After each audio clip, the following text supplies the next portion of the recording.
One of my favorite new partners is Warrior Salt. We talk on the show. We're trying to empower you to mind, body, and energy. Energy starts with being hydrated. Let me tell you, after a workout and if you're eating a healthy diet, it's hard to get enough sodium. Well, you wouldn't believe it. We were coached for so long that sodium's bad, but that's why I love this partner. No BS, just electrolytes. They keep it simple. We're talking about fruit powder and salt. There's no stevia, no citric acid, none of the bad stuff, just the stuff you need to stay hydrated. That's what I'm doing. I go to a workout, before workout, after workout. You need it both. If you're thirsty, you've waited too long. That's the point. With Warrior Salt, again, it's all about simple hydration that you need without anything that you don't want. One of the official partners here of Vibe Science as we take you to your highest vibe. We all have emotions and we'll have negative emotions, and sometimes we get kind of overloaded with that. When we experience these emotions, we might put some of them on hold. Well, then we don't process them. That emotional charge will get trapped in the body somewhere. It's been shown that your heart it has a stronger signal than your brain, and your heart sends information to your brain that your brain listens to, and it's almost commanding your brain to do things. So in a way, they consider your heart to be your second brain. And even my parents, they would think that chiropractors were quacks. But I think everyone now has been to a chiropractor and seen the results from it. And same thing, acupuncture, all of that. This is Vibe Science, a top 100 wellness podcast presented by the Radcast Network, breaking wellness barriers and making health truly personal. Here are your hosts, Ryan Alford and Chris Hansen.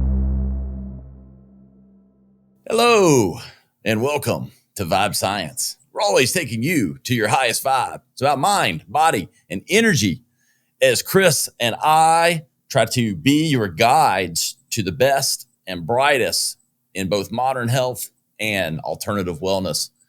Hey, we like to bring the best. I love this word personally, Chris. I like the word healer. If I was ever going to be something, damn, I want to be a healer. Who don't want to be a healer? Powerful It sounds good. I grew up. What do you do? I'm an accountant. I'm a healer.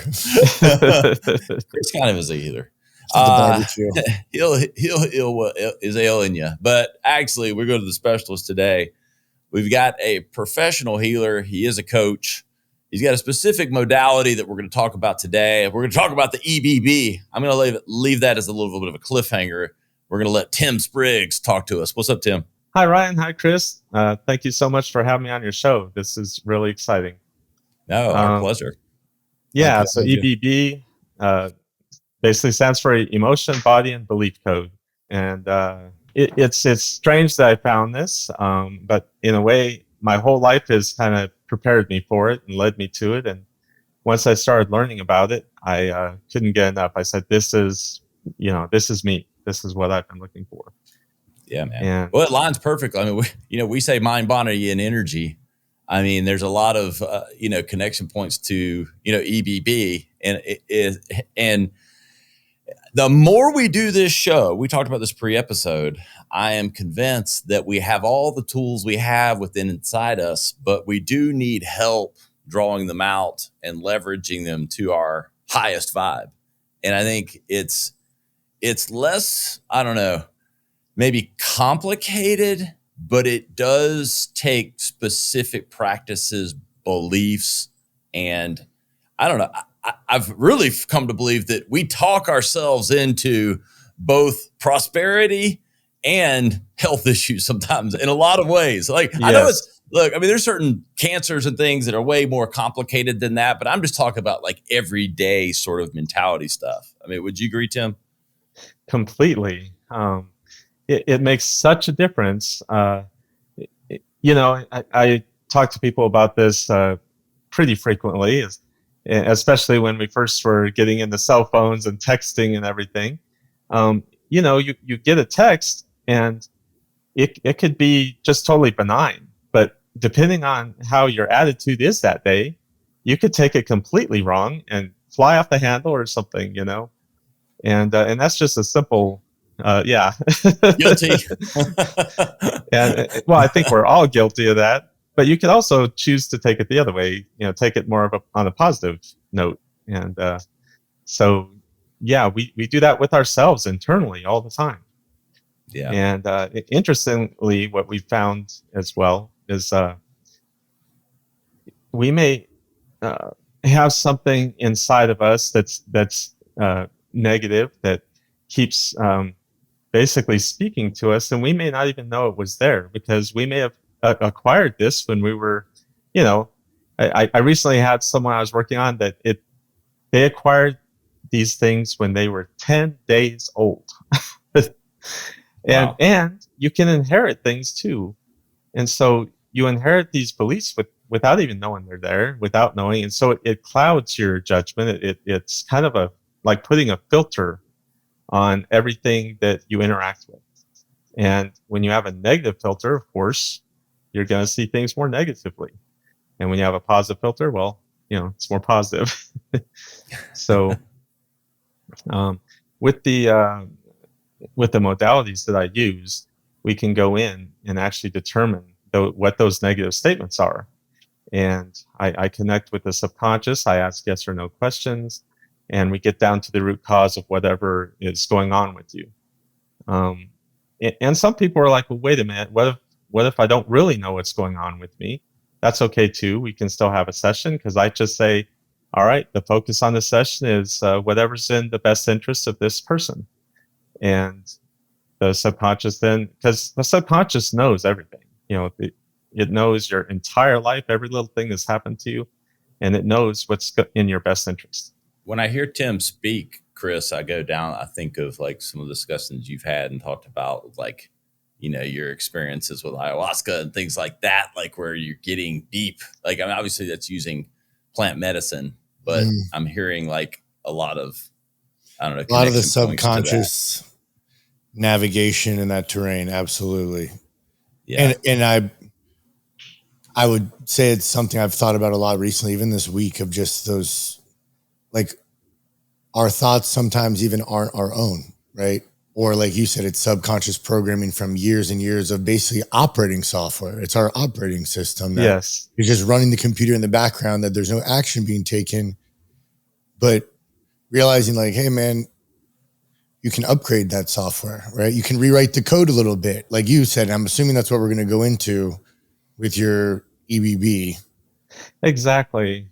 So reprogramming, right? Or something of that nature. Well, we're removing things. And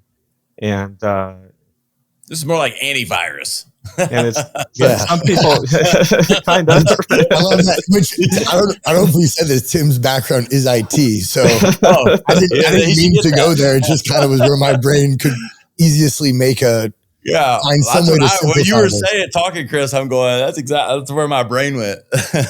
That's awesome. Yeah, that's a great analogy. It is like that, and that.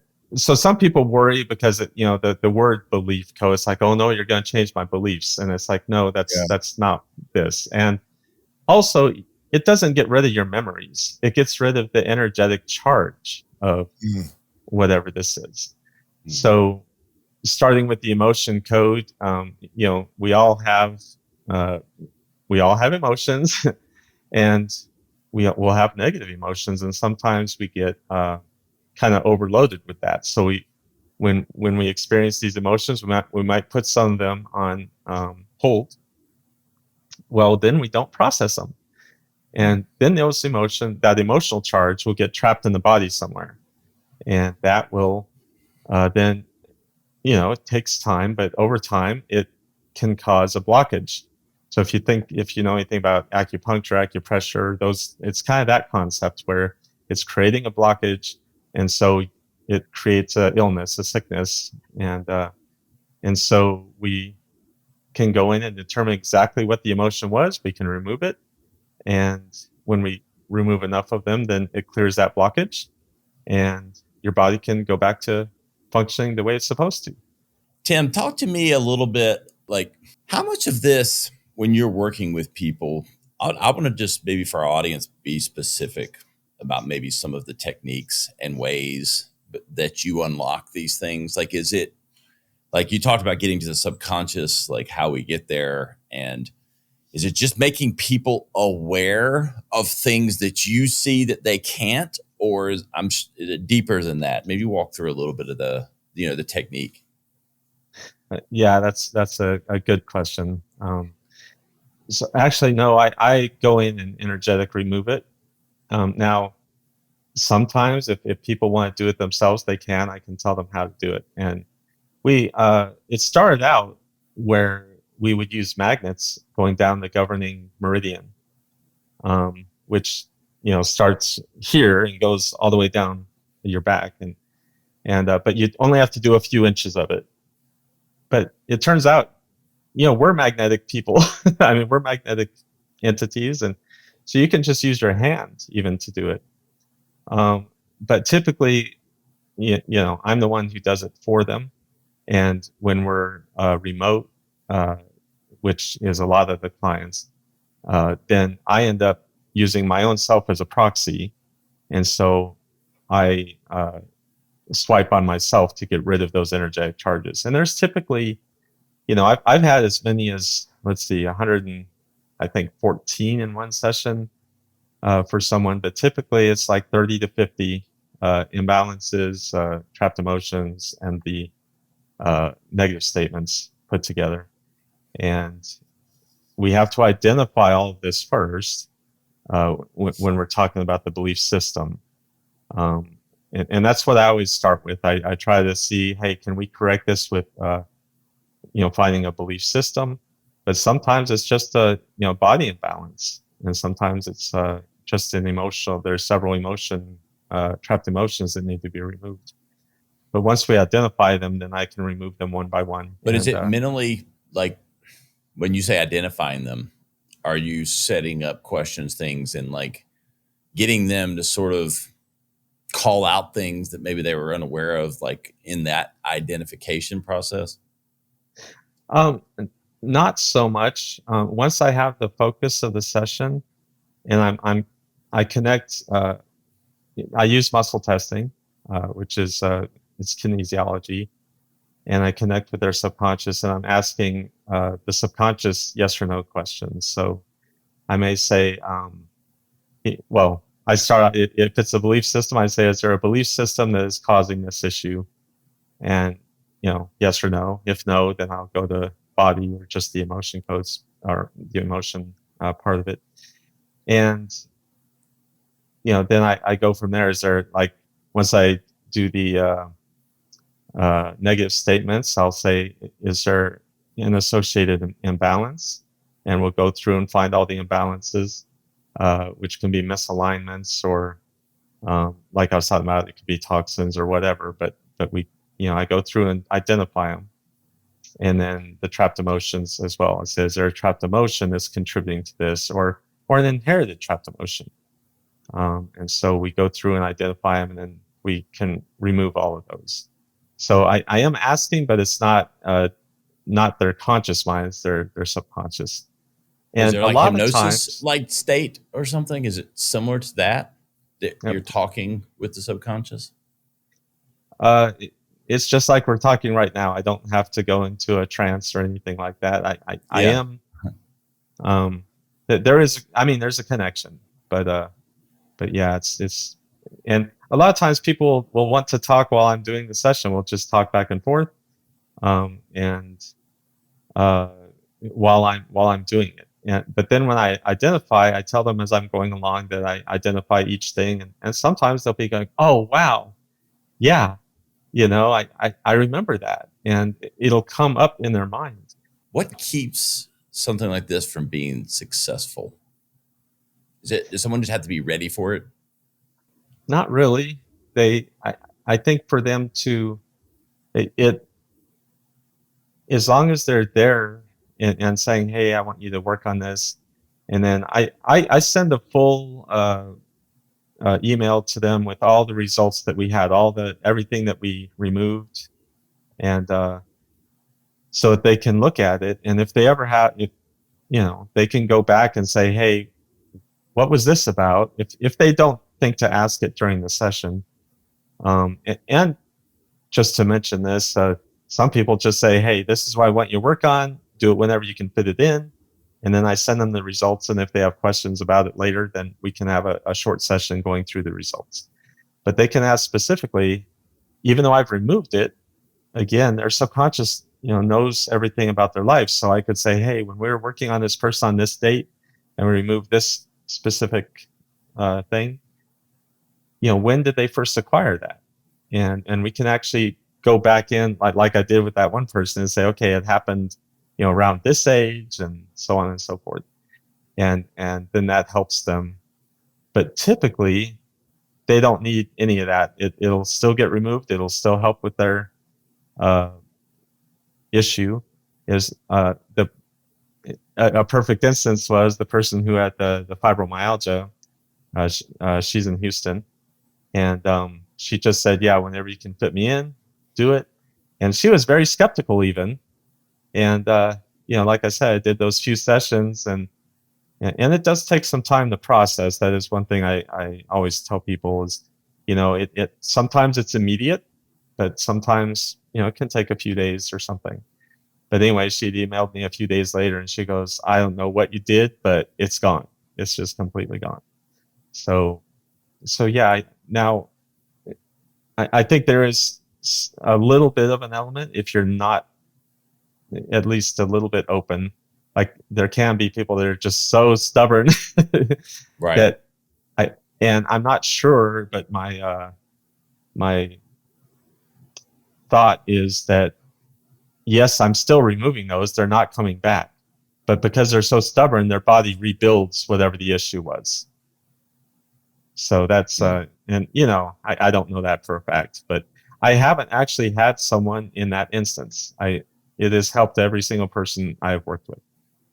So, wow. I mean, I'm trying to ask the right question, Chris, to like the skeptics like me out there, to stuff that's not directly apparent, and what can help them overcome I think it's disbelief in this type of practice. Because I could tell where you're coming from because I know you, right? Like, yeah, you're not going to the Reiki girl when you're on the resort with the family in Cabo. Like, no. That was my first Reiki experience. Was like on a family vacation. Like my whole entire family, my sisters, my nephews, they're all going to the golf, going to the pool, and I'm like going to the Reiki practitioner, and they're like, "What are you doing?" But I've always been very open-minded, right? Mm-hmm. Like and I think again, my experience after experimenting with psychedelics and stuff like that, and realizing there's a whole invisible world. Even as we're sitting here, I literally was just thinking, the fact that we're all in a live video stream right now, wirelessly, in 3 different states, is just crazy, right? Yeah. And we all logged in here with complete faith that this is going to work, and we would see each other on video. Like we all just logged on. It's not like we thought and stressed about it. And it just reminds me of like, there's invisible things working all around us and energy moving all around us, information and data, but we don't take the time to really, really like understand the depth of it. And I know I'm more now, I've become a huge believer in energy healing and holding traumas and stuff like that. But I don't know, Ryan, guys like you, I just say, but I think what you just said, Chris, actually crystallized it a little bit, because I was like, that was, a very black and white, like rationale thing for like, hey, 20 years ago, would we ever believe that what we're doing right now was feasible and happening? Would we think it was voodoo? On a Wednesday at noon. Come on. Yes. Like you'll be in the office on your lunch break. You're crazy, man. Yeah. It's like, I guess it's that firm. It's kind of like that. Believe it to see it versus, or almost to the placebo effect. You got to see it to believe it versus believing it to see it. It's kind of the reverse of it. Yeah. Well, one of the first things I'm not as skeptical as I used to be doing this show. I'm not even skeptical sitting here right now, because Chris's analogy kind of made sense to me a little bit. Like it's more, I understand the technology of why this transmission's happening.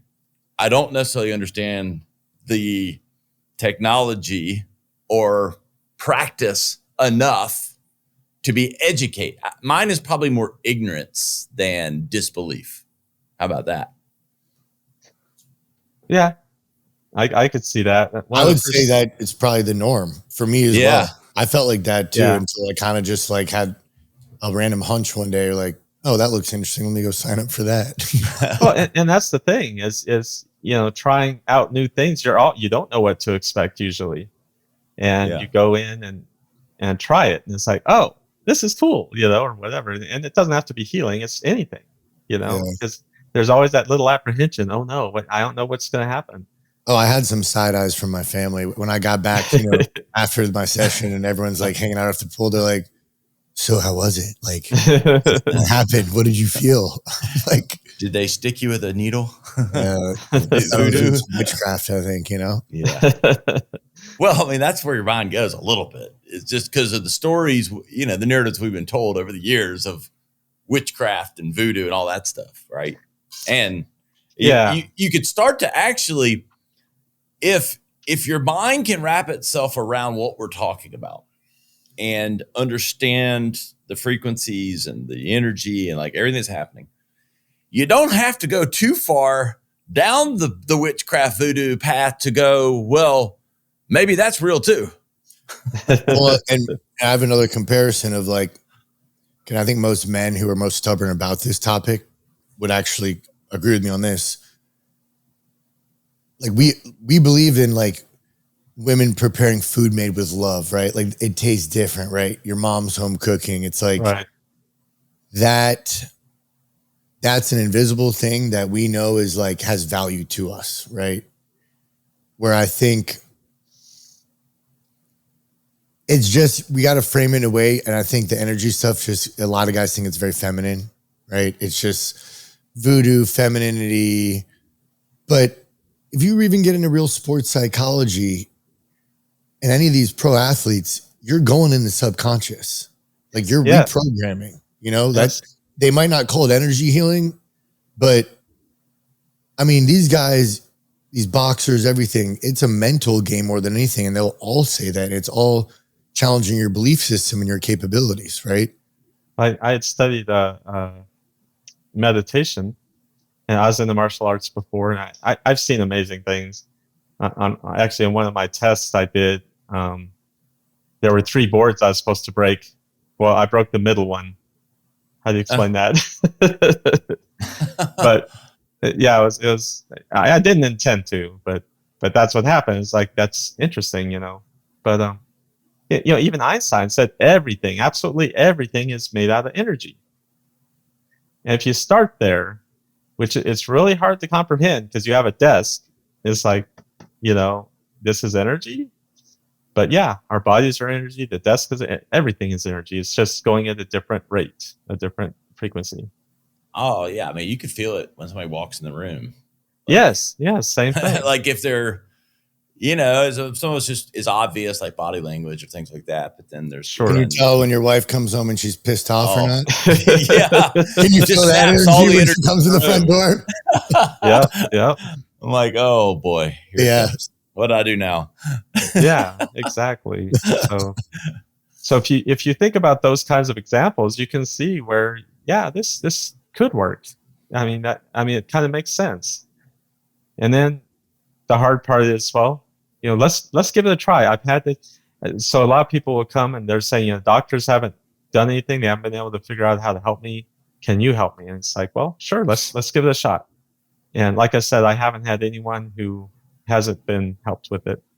I had a person with cerebral ataxia, and so he really had hard times moving and even communicating with people. And he's had it pretty much his whole life. And it just wasn't diagnosed until, several years ago. And, I worked with him, and he got a lot better. And he goes, I would not have been able to have this conversation that we're having right now. I would not have been able to have it. And he was, just super happy. And he was able to move around better, and he was getting out and doing more things. So, I've been amazed by it, honestly, because just like you two, I grew up in this world where it's like, that kind of stuff is, that's not real. And even my parents and my family, who was in a medical family, they would think that chiropractors were quacks. But I think everyone now has been to a chiropractor and seen the results from it, or most people anyway. And same thing, acupuncture, all of that. They would just note it's quacks. It's it's not real. But my mom ended up getting in a car accident, and she ended up going to a chiropractor and using an acupuncturist. And she said, "I'm a believer now." And she saw the benefit of it. And my dad still was against it though, but but that's how it is. It's all right. So I think a lot of times you have to experience it yourself. And one thing I did want to offer yourselves as well as listeners and everything is just 50% off for 3 sessions of any kind. So awesome. and my prices are actually pretty low anyway. So just I say give it a shot. If you have anything. And the cool thing about this too is it's not only about, because I mentioned some big issues, but it can be anxiety. It can be even if you're trying to attain a goal and you just feel like you can't get past that first step. And it's like, I have this goal, but I just can't seem to get past that. Well, that's usually from a belief system, and we move that. And it could be more than one belief system too. But once we remove it, the people are like, they just move forward, and they, you do feel it, and it is somewhat subtle, I suppose, because it's a belief within you, but you will notice it, and it's awesome. But obviously, you notice the physical things first, and then you might notice the emotional side of things. And a lot of times, it's family members who first notice that. They go, "Oh wow, they never used to be like this. Now they're lighter and they're able to communicate better or what have you." And so, and most people, just to let everyone know, most people do feel lighter after a session. Tim, will you actually okay, if you're doing a session or doing even remote, with doing stuff with maybe not even the person on with you. Yes. Are you then telling them things that you found that are specific to their body? Like, let's say it says you have a misalignment of your one of your ligaments. Now, once I get down to that point, I'll ask, do we need to know the specific ligament or not in order to remove this imbalance? And it'll say no. And almost always it says no. And so I'll just say an imbalance of your ligament. But if the people come back and say, can you tell me exactly what ligament, then I can actually dig down and find out the exact ligament. But I do get down to that level where it's like it's a ligament, or it's your scapula is misadjusted or misaligned a little bit, or whatever organ it is. A lot of times there's a brain organ like the amygdala that might be misaligned. And I put that all in that same report. What does someone have to provide you for you to get to that level? Once they've signed up with you, do they have to supply you with anything to get to that level of guidance? No, they just sign up for a session. And I do ask people to come up with a list of 3 to 5 things that they would like to work on. And then what I do is I go through that list and say, what's the highest priority for this person, for this session? And then I work on that one. And there are times too where I get through the whole, I keep talking about the belief system, right? So I go through the full system and remove it. And then I say, okay, should we stop the session now? And a lot of times it'll say, no, keep going. And so I'll do another one. And it may be on another topic, or it may be that same topic. It depends, because maybe that one topic is done.